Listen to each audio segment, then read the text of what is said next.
Ao pé da letra, ela é fria. Os dias em que se suspendem os trabalhos. Como sinônimo, evolui para pausa, licença, ócio. Agora, na boca do trabalhador, a descrição ganha sentimento. Descanso. Descanso. Não tem outra palavra, é descanso. Férias é pra isso, pra você descansar. Viajar, ficar com a família. Praia. Descanso. Descanso e sossego. Férias é sinônimo de lazer, de felicidade, né? Em meio a esse vai e vem, a caminho do expediente, cada pessoa tem uma palavra equivalente preferida. Folga, lazer, repouso, viagem, descanso, sossego. Um emaranhado de coisa boa que se transforma em conquista. São 100 anos e muita coisa foi alterada ao longo desse século até chegar às garantias que hoje são asseguradas a quem trabalha com vínculo formal. O primeiro passo rumo à concessão de férias no país a quem trabalhava em empresa privada foi dado em 1925. A intenção era ampliar o que 3 décadas antes, em 1889, um ano após a abolição oficial da escravidão no país, já era concedido a quem atuava em alguns setores do governo. A novidade foi divulgada no Jornal do Brasil na mesma semana, época de um português escrito de outra forma e salário pago em réis, a primeira moeda oficial do Brasil. Nossa equipe foi ao arquivo da Câmara dos Deputados, em Brasília, acervo que preserva parte da história do Brasil. Localizamos a pasta que guarda cada página amarelada da tramitação do texto que originou a regulamentação. O manuseio exige cuidado. A gente trabalha para preservar essa documentação, manter essa documentação em ótimo estado. A gente tem noção da importância que essa documentação tem para contar a história do Brasil. É o decreto 4.982, da véspera de Natal de 1925, quando a capital do país era o Rio de Janeiro. Foi assinado pelo então presidente da ainda República dos Estados Unidos do Brasil, Arthur Bernardes. Autorizava o Estado brasileiro a criar um regulamento. Ele determinava que a cada ano era preciso dar 15 dias de férias às trabalhadoras e aos trabalhadores, sem prejuízo no salário. Mas tinha um detalhe: valia somente para quem trabalhava na indústria, no comércio ou em bancos. Divina, bancária há 35 anos, ficou surpresa. Não sabia. Foram os primeiros a serem contemplados com 15 dias de férias. Eu acho que é pela característica, né, desses 3 segmentos, tanto comércio, indústria e banco, são atividades bastante estressantes, que exigem muito, né, do trabalhador. O decreto beneficiava também empregados de todas as seções das empresas jornalísticas. Determinava que a concessão poderia ser feita de uma só vez ou parceladamente e estabelecia multa aos infratores de até 2 milhões de réis. 10 meses depois, um novo decreto aprovou o regulamento feito pelo Poder Executivo.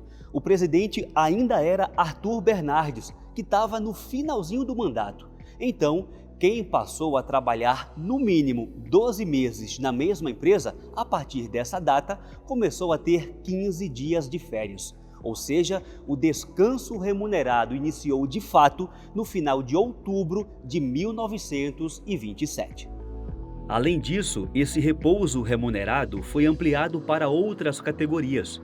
Na prática, todos os trabalhadores urbanos do país passaram a ter direito às férias. As 3 décadas e meia no trabalho permitiram a Divina usufruir dezenas de férias. Por isso, ela coleciona registros de vários destinos nacionais e internacionais. Mas não só viagens, porque eu também gosto de, nesse período de férias, cuidar das minhas coisas, da minha casa, ficar na minha casa, sair sem compromisso, ir num cinema à tarde. As férias, ela vem muito para devolver uma necessidade humana que é uma necessidade de vida, que é uma necessidade de não controle também, né? E a gente tem isso dentro do próprio trabalho. A gente fala de uma perspectiva também social, de uma perspectiva de entender que as pessoas elas não podem somente viver para o trabalho, né? As pessoas geralmente ou saem para viajar com a família, ou elas saem para fazer algum hobby específico, ou elas se dedicam a alguma atividade específica, ou simplesmente ficam em casa assistindo série, porque elas estão descansando. No caso de viajar, é necessário planejamento. Planejamento exige antecedência, e antecedência é um dos direitos relacionados às férias conquistados ao longo desses 100 anos. A legislação referente às férias está em vários artigos da CLT, que unificou e ampliou os direitos trabalhistas. A consolidação das leis do trabalho ocorreu em 1943, com o então presidente Getúlio Vargas. De lá para cá, houve várias atualizações. Uma delas, por exemplo, diz que a empresa não pode demitir durante as férias, exceto em situações muito específicas, porque o contrato de trabalho fica interrompido. E tem ainda muitas outras regras. A partir do final da década de 1970, toda empregada e todo empregado passou a ter direito a férias após 1 ano de trabalho. O período de descanso aumentou para 30 dias. A empresa deve pagar o dobro se ultrapassar o prazo de concessão das férias, que é o período de 1 ano após os 12 meses trabalhados. A empregadora pode determinar férias coletivas em até 2 períodos no ano, mas nenhum deles pode ser menor do que 10 dias. Também é direito da contratante alterar o período aquisitivo de quem entrou na empresa há menos de 12 meses, reiniciando a contagem a partir das férias coletivas. A trabalhadora ou o trabalhador pode vender até 1/3 do período de férias, é o chamado abono pecuniário.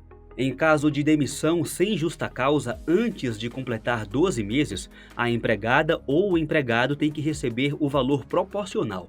O afastamento por causa da licença maternidade de 120 dias deve ser computado normalmente como período trabalhado para calcular as férias. No meio da década de 1980, as empresas foram obrigadas a informar o período de férias com antecedência mínima de 30 dias. Em 2017, passou a ser possível dividir o descanso em até 3 períodos, contanto que um deles não seja menor do que 14 dias e os outros não sejam inferiores a 5 dias. Além disso, é proibido começar as férias 2 dias antes de feriado ou do descanso semanal remunerado. E o pagamento da remuneração das férias? É 1/3 do salário bruto e começou a valer a partir da Constituição Federal de 1988. Mas muita gente acha que o valor deve ser pago até 2 dias antes do início do descanso e dobrado se a empresa desrespeitar esse prazo. Era assim. O Supremo Tribunal Federal mudou isso. A alteração foi em agosto de 2022, quando o STF invalidou uma súmula do Tribunal Superior do Trabalho sobre o tema. O Supremo Tribunal Federal entendeu que isso não era mera interpretação, que era, na verdade, a criação de uma obrigação jurídica não prevista em lei, entendeu que era inconstitucional por isso, e nós simplesmente cumprimos o que decide o Supremo Tribunal Federal. Se o empregador não cumpre, ele vai incorrer numa infração administrativa, mas no processo judicial, se isso chegar à nossa apreciação hoje, do Poder Judiciário, nós não determinamos que se paguem novamente aquelas férias. O desrespeito aos variados direitos envolvendo férias é frequente. Somente no ano passado, a Justiça do Trabalho recebeu 244 mil processos nas 3 instâncias relacionados ao tema. É uma pena porque nós temos a lei é clara, né, a respeito da concessão anual das férias, e o que falta é que se cumpra a jurisprudência. Férias, plural por natureza, múltipla no significado, diversa nas garantias, um direito centenário. Todos os trabalhadores merecem férias. A grande perspectiva e a premissa das férias é descanso. Descanso é trazer para o corpo o descanso que ele é necessário, porque teve uma grande jornada de trabalho. As férias têm um lastro jurídico, um lastro normativo, né? Tem uma base na lei muito forte, na lei, na Constituição, nos tratados internacionais. Então vale muito a pena para o empresário e para o empregado nós prestigiarmos esse direito humano e fundamental às férias.